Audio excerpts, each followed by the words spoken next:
বৃষ্টি হোক বা না হোক, পানি এখানে নিত্যসঙ্গী। ঠিক পানি বললে ভুল হবে, নোংরা পানি। আবার যদি কোনো নদী বা সমুদ্র ভাবেন, তাও করবেন মহা ভুল।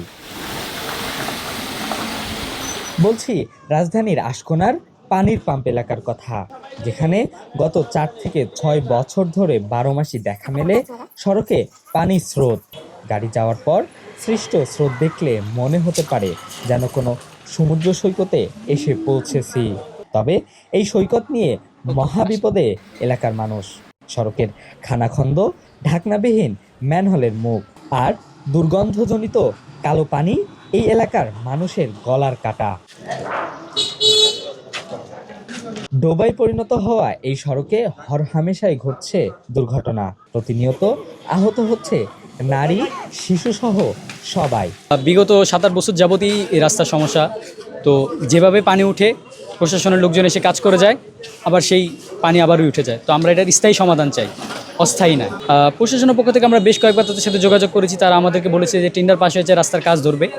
কিন্তু এখন পর্যন্ত আমরা কোনো আশ্বাসও দেখছি না যে তারা আমাদের রাস্তার কাজ শুরু করছে বা এরকম কোনো কিছুই দেখছি না। এখানে সবথেকে বড় সমস্যা হলো কি, রাস্তাটা খুবই ভাঙা, ড্রেনের ঢাকনাগুলো সব খোলা, যার জন্য দেখা যাচ্ছে কি বাচ্চারা, বিভিন্ন মানুষজন রিক্সা নিয়ে উল্টে পড়ে যাচ্ছে।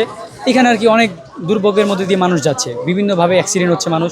পরশু দিনকে আমার নিজেরই গাড়ি মনে করেন গতরাত পড়ে গেছে। মানুষটা মহিলা যাত্রী ছিল, সে গাড়ির মাথা নিচে পা উপর দিকে উঠে গেছে, এনে সিল্লা গেছে। আরাম মেডিকেলে সে ভর্তি, হাত ভেঙে গেছে।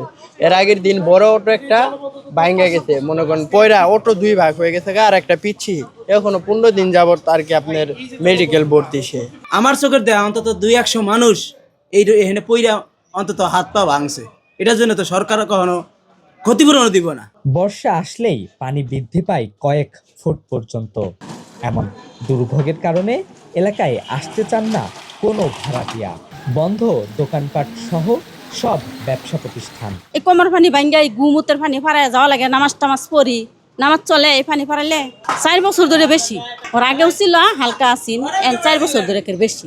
10 বছর ধরে এইরকমই অবস্থা, মানে রাস্তা কোনো মানে ঠিক করার কোনো ইয়াই নাই। এই দেখা যায়, এভাবে দেখা যায়, এভাবেই থাকে। এর থেকেও আপনার এই যে এই পর্যন্ত পানি চলে আসে, এই উপরে পর্যন্ত পানি চলে আসে। সমস্যা চলাফেরা, এই যে দোকানপাট বন্ধ, মানুষ সবাই তো ধরেন ব্যবসা বাণিজ্য করে খায়, এই তো দোকানপাটগুলো বন্ধ, আমরাও চলাফেরা করতে পারি না। পলাতক সরকার থেকে ইউনূস সরকার, কেউ নেয়নি কোনো উদ্যোগ, হয়নি ভাগ্যের পরিবর্তন। খেপেছেন বিএনপি সরকারের উপরও, দুষছেন জনপ্রতিনিধিদের। আজকে বিএনপি আসবে, কালকে আওয়ামী লীগ আসবে, আমরা ভোট দিয়ে আনি ঠিকই। ভোট দিয়ে আনলে কী হবে, আমাদের জন্য আনি না, তাদের হয়তো তারা তাদের আজকে আপনার কাছে ইয়ে করুন, এটা দেখা তারা তাদের হয়তো বাজেট করবে, তারা খায়া যার যার মতে সে যাবে। কোনো রাস্তা কোনো কাজ হবে না। একটা মানুষ এই পর্যন্তই আমার চোখের দেয়া অন্তত 200 মানুষ এখানে পইরা অন্তত হাত পা ভাঙছে। এটার জন্য তো সরকার কখনো ক্ষতিপূরণ দিব না। কিন্তু আমরা সারা বছর তাদেরকে এই সরকার আনুম, এই সরকার আনুম, কিন্তু আমাদের কোনো বিনিময়ে কোনো কিছু পাবো না। ভোট দিয়ে আমাদের লাভটা কী হইতেছে?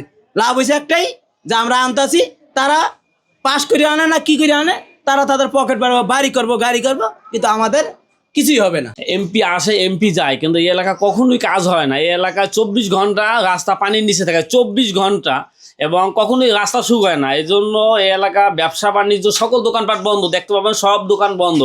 এবং দেখতে পাবেন যে আমার দোকানে যে শীতকালে পানি ঢুকে যায়, শীতকালে কত পানি, ঠিক আছে। এই জন্য কোনো সরকারি কাজ করে না। যত সরকার আছে সব সরকারই ভালো, কিন্তু কোনো সরকার আমাদের উন্নয়নের জন্য ভালো না, কোনো সরকার কাজ করার জন্য একমত না। সিটি কর্পোরেশনকে বারবার জানিয়েও হয়নি স্থায়ী কোনো সমাধান। মশাসহ বিভিন্ন রোগ জীবাণু সরবরাহের হাবে পরিণত হয়েছে সড়কে জমে থাকা এই পানি। এলাকার মানুষের একটাই চাওয়া, সড়কের পানি নিষ্কাশনে স্থায়ী সমাধান। সায়েদ শেখ, বাংলা নিউজ, ঢাকা।